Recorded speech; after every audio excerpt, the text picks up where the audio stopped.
most interested, not just in the win, getting your first UFC win, but also the interesting it wasn't really a call out, but we had to say comment wise at the end. What was that about with Vinny?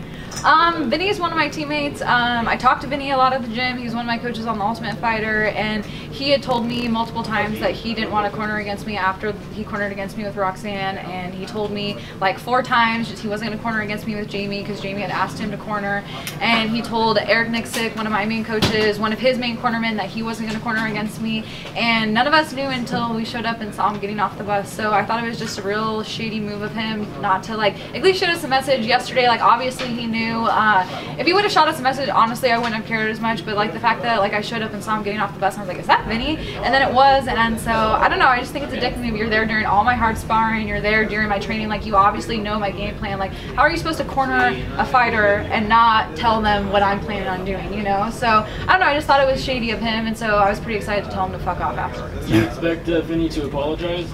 No, because I went over there and he didn't even say anything. He's like, "She's one of my students," and it's like, she may be one of your purple belts, but she lives in California and you live here. You train with me every single day. So I don't know. I just think I think he's a little bitch.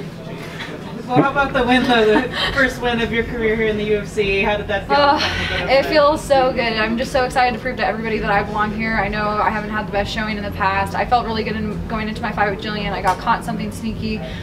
So I don't know. I'm just like excited to show everybody. I got to show my stand-up. I got to show my ground game, and I don't have holes. And I just wanted to show everybody that I do belong here. I know a lot of people doubt that, and I am good enough to be here. And I just plan on being a staple in the strawweight division for quite a while. Yeah. And how did you feel competing back at strawweight? You made your debut at flyweight.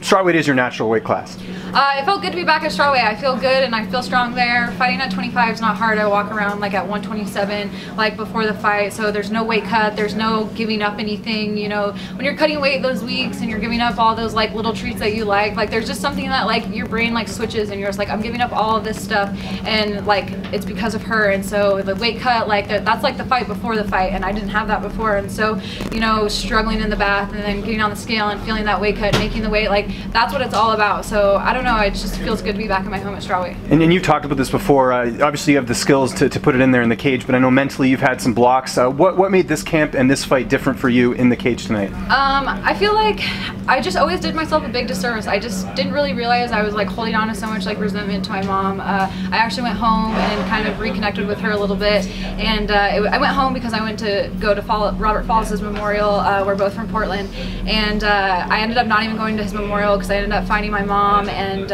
she's not in the greatest spot, but I just had so much anger towards her that I didn't really realize I was like holding on to, and then I was just able to let go of all of that and like just feel so much like empathy and sadness for her.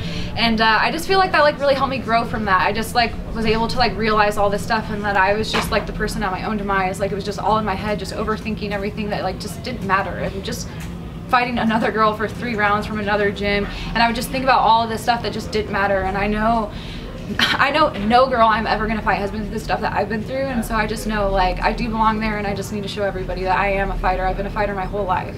You talked about trying to honor Robert Fallis with this performance. Do you feel that you accomplished that? I definitely feel like I honored Robert in this, and I feel like all of us have. I feel like Kevin came out and did a really good job. I feel like Tim did the same thing, and I feel like he was always trying to help all of us with like the mental side of things, and I really feel like we all were able just to like let go of whatever the fuck it was holding us back like mentally, and just went out there and performed, and I'm just happy I was able to do the same as them.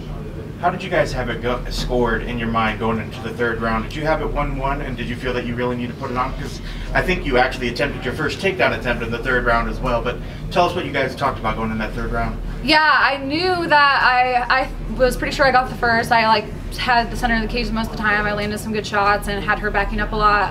And then the 2nd round, she came out, and even though I felt like I had the center most of the fight, I feel like she kind of landed a little bit of the better, and I kind of was backing up a little bit. And so I just knew that the 3rd round, whoever got the 3rd round was going to win the fight. And so I definitely knew I needed to go out there. I didn't really plan on shooting like necessarily as like the 3rd round started, but then I just like felt it was there, and I do shine in half guard, and so I just knew that I needed to get there, and I was able to keep her there like basically the whole round. What's next for you after this fight? Back at strawweight, whole new division. What's on your mind? Well, take a little bit of time off. I got a freaking cut in the last 10 seconds. What? total bullshit. So I'll let my cut heal. I'll go to Phoenix. I'll probably hang out with my boyfriend for a little bit and then come back and get right back to work. Maybe go home to Oregon for a little bit and see some friends and family. One of my friends is getting married in September, so I'll probably go try and do that. But I'll always be training. I'm always training. I basically am in fight camp year round. I train twice a day, every day. So basically just when fight camp starts, I just like amp it up, diet and stuff like that. So I'll just do what I've been doing. I know the cuts, everybody wants to stay pretty, but are they a little bit of pride, you know, going back and have a little battle scar, something you can go and talk to people after the fight and say, look what I got? I think a black eye is cool to talk about, not so much a cut.